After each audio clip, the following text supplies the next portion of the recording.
Dipersilahkan memasuki arena tamu.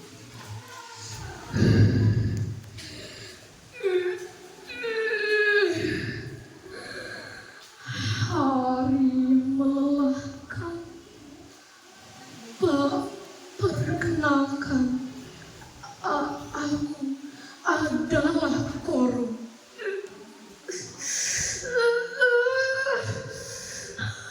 Perutku terasa sakit. Sudah beberapa hari aku tidak makan. Ya, ya Allah, sampai kapan hidupku seperti ini? Terpuruk dalam penderitaan yang lama. Aku lelah menjadi bahan ejekan orang-orang dengan kemiskinan ini. Dan bagaimana teman-teman? Menarik bukan cuplikan tadi? Mau tahu nggak nih kelanjutannya? Mau. Yang mau ayo duduk yang rapi. Dengarkan jangan lupa amati. Yang jauh ayo kita kesini. Yang dekat jangan beranjak pergi. Jika sudah akan kumulai. Tak tak tak tak tak dung dung tak. Cerita hari ini berjudul Azab dari Allah bagi Korun yang tamak. Assalamualaikum warahmatullahi wabarakatuh. Perkenalkan, nama saya Hanan Ali Syaisyam dari TPA Ar-Rauda. Mengutip buku tafsir Al-Misbah karya Muhammad Qurra'i Shihab dikisahkan di sebuah kota bernama Fayum sekitar 60 km dari Kairo, Mesir, hiduplah seorang laki-laki miskin bernama Korun bin Yashar. Korun adalah sepupu Nabi Musa atau anak dari paman Nabi Musa. Korun adalah kaum Bani Israel yang dikenal sebagai orang yang sangat saleh. Walaupun ia hidup dalam kekurangan, tapi Korun tetap beriman kepada Allah Subhanahu wa Ta'ala. Teman-teman, ada yang tahu tidak? Menurut buku tafsir Ibnu Katsir karya Muhammad Abdul Ghaffar, Korun juga dikenal dan mendapat julukan Munawwir yang berarti cahaya. Julukan itu diberikan kepadanya karena memiliki suara yang sangat merdu saat membaca kitab Taurat. Suatu hari, Nabi Musa datang ke gubuk Korun untuk menanyakan kabarnya.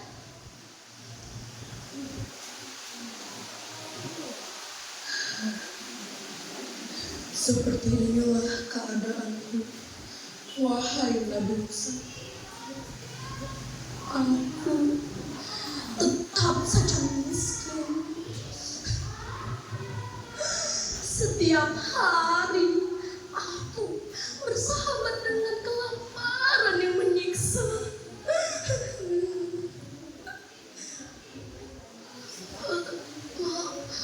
Maka aku berdoa kepada Allah agar memberikan sedikit saja harta untukku bertahan hidup.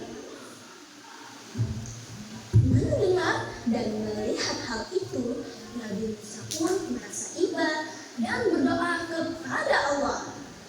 Doa Nabi Musa pun dikabulkan oleh Allah Subhanahu wa Ta'ala. Hari demi hari, kekayaan Korun semakin berlimpah karena ia pandai berdagang di bidang perhiasan.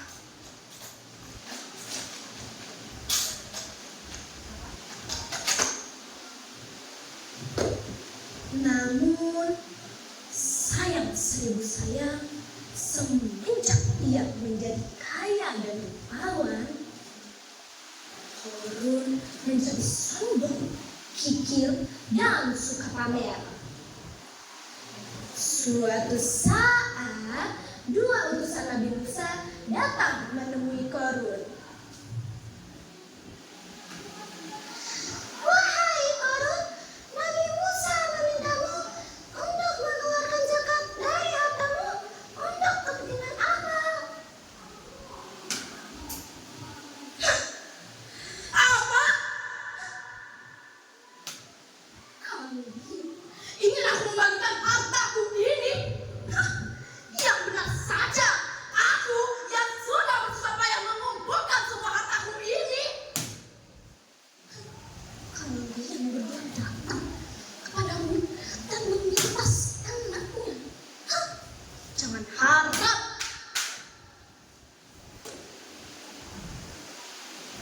Tapi ini adalah perintah dari Nabi Musa. Kami hanya menyampaikannya. Kau sangatlah sombong dan kikir kau. Tidakkah kau ingat bagaimana hidupmu dulu? Hanya karena dengan izin Allah kau bisa menjadi kaya seperti ini.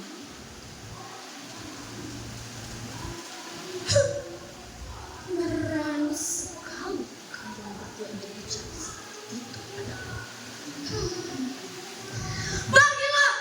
Jangan berasa sekali lagi kalian berdua datang menginjakkan kaki kalian berdua lagi ke dalam istana megah milikku ini. Pergilah! Korun pun mengusir dan memaki utusan tersebut. Mereka pun menceritakan kejadian itu kepada Nabi Musa. Berani sekali berhak pada seorang terkaya di kota Mesir.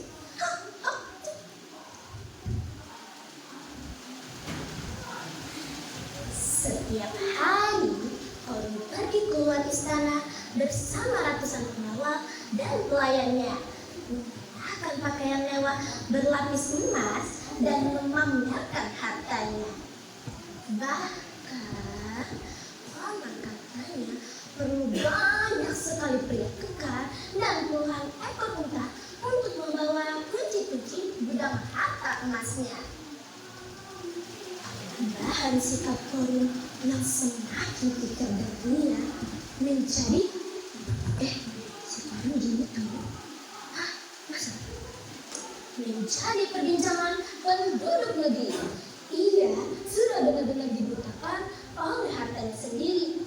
Ia tak lagi peduli dengan nasihat Nabi Musa. Bahkan ia menjadi sahabat raja terkejam, yakni Fir'aun.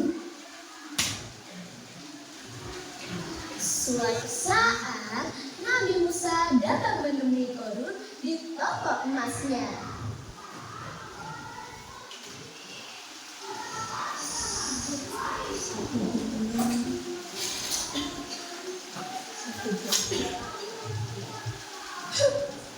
Hai Musa, untuk apa kau datang menemuiku?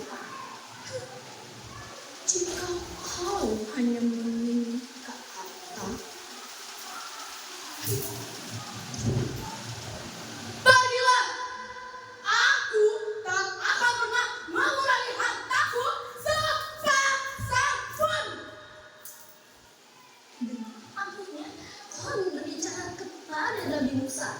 Bahkan nasihat Nabi Musa sudah tidak mampu melunakkan kesombongannya. Ia menganggap bahwa seluruh hartanya itu adalah hasil dari kerja kerasnya, bukan karena pertolongan dari Allah Subhanahu wa Ta'ala. Dengan tegas, Nabi Musa mengingatkan bahwa apa yang telah Allah berikan akan dengan mudah diambil kembali. Sejak saat itu, Korun semakin menjadi-jadi. Bahkan ia tak segan-segan mengambil harta orang lain untuk menambah hartanya sendiri. Karena hal itu, Allah pun murka. Angin kencang datang, gempa menyapa, dari istana hampir porak-poranda. Orang yang tamak itu pun berteriak-teriak meminta seluruh pengawalnya untuk mengamankan hartanya. Tapi sayangnya mereka semua sibuk melarikan diri keluar dari istana. Hei pengawal, selamatkan hartaku! Mau pergi kemana kalian? Bagaimana dengan semua hartaku? Aku tidak mau menjadi miskin lagi. Hartaku, emasku, istanaku. Kenapa gempa ini terjadi secara tiba-tiba? Kenapa?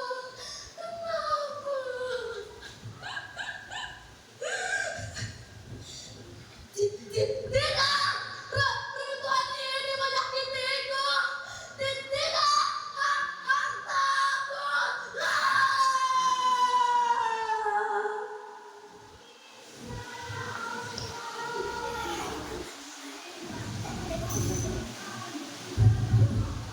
Orang yang tamak dan sombong itu pun tertimbun oleh runtuhan istana bersama dengan harta yang ia puja-puja itu. Orang dipercayai bahwa lepas itu dinamai sebagai dan korban.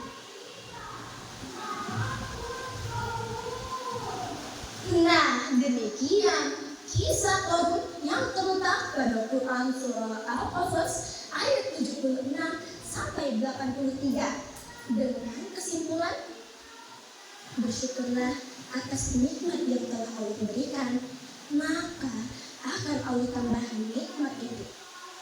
Tapi jika kita kufur, sungguh azab Allah sangat pedih. Semoga kita semua tergolong sebagai orang-orang yang taat. Sifat kikir, sifat sombong, dan sifat takabur jangan pernah diperbuat jika tidak ingin dicabut nikmat yang sudah didapat. Dan satu pesan bagi kita semua, Allah pasti akan mempermudah urusan baik hambanya. Satu hal yang cukup kita perbuat hanyalah bertakwa kepadanya. Saya dan ahli Syekh izin undur diri